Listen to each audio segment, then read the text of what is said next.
Hi guys, today's video I am going to show you how to handle exception in Laravel application. So let's get started and let's see with very basic and simple example. So let me go here. I have already installed and running Laravel 12 application and with CRUD operation. Now you can see that if I click on show, you can see that I am able to find the first record. But what if I don't have exist in my database? For example, if I found like 500 and if I click on enter, I don't have a record 500 ID, okay, because we passed the ID on the URL, so I don't have this record. So that means 404 error written by Laravel by default. Okay, how to handle this, okay, and how it is working. So let me go here and you can see that in my controller there is a show method and I have used like product and like this. So how it works, basically it is getting the ID as argument and then product variable, and then it is going to use product colon find or fail method to get the record from the database.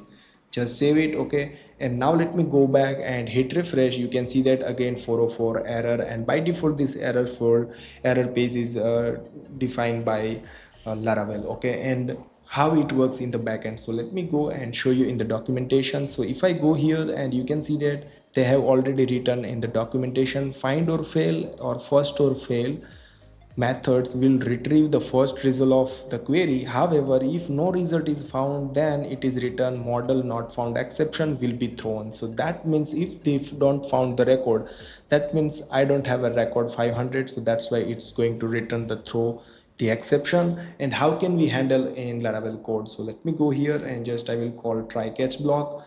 Instead of thrown, I will use exception by default like this. Just save it and let me put this inside try like this, and here I'm going to just call DDE and save it, and let's see it is going to handle or not. Just refresh it and you can see that I am able to get the error message like this, no query result for models. So that means we are able to get this exception. This class will handle every request, for example model not found exception or authentication exception, cookies exception. Every exception can handle by just this class. But in this case find or fail, we already knows about that what is the exception throw by Laravel. So you can see that model not found exception, so I can directly use like this model not found exception like this, and let's check it. If I go and hit refresh, you can see that no query result for model.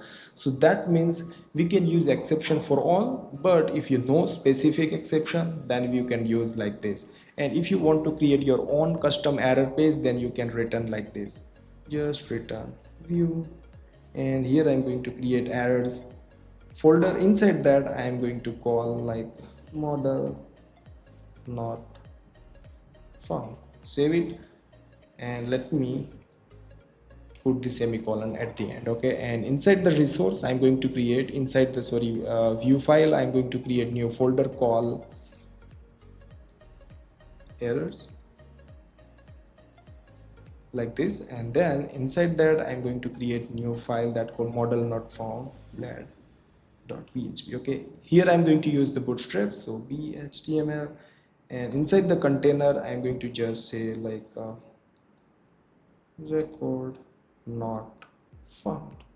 Just save it, okay, and now let me go here and hit refresh. You can see that record not found. So that means we can handle the exception and we can display whatever error page we want to show. This is for the products that we done, but what if you have a like post categories, like invoice, all the modules, then how you do for all this code, then you need to do like globally defined. So how can we do this?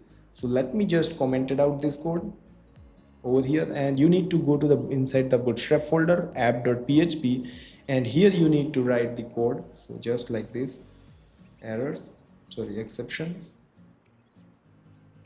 render, and we need to write the function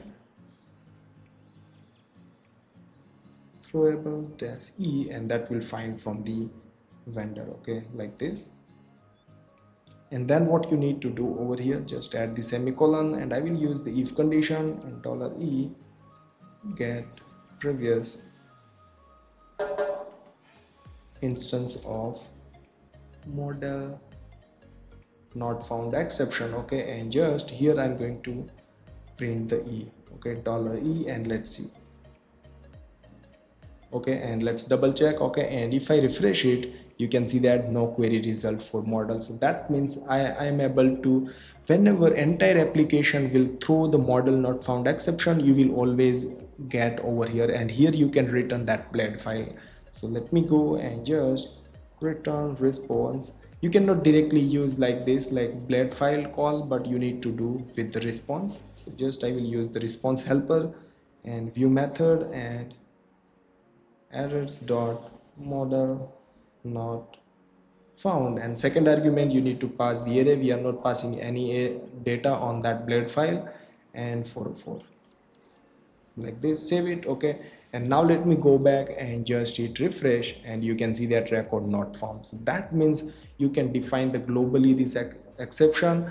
Right now we just did for the model not found exception, but you can do for authentication, or you can do for cookies, or whatever exception you are doing. Okay, so this was very simple and basic example how to do the manually and how you can define the globally the exception handling. If you like this video, then don't forget to like, share and subscribe my channel. See you in the next video, guys.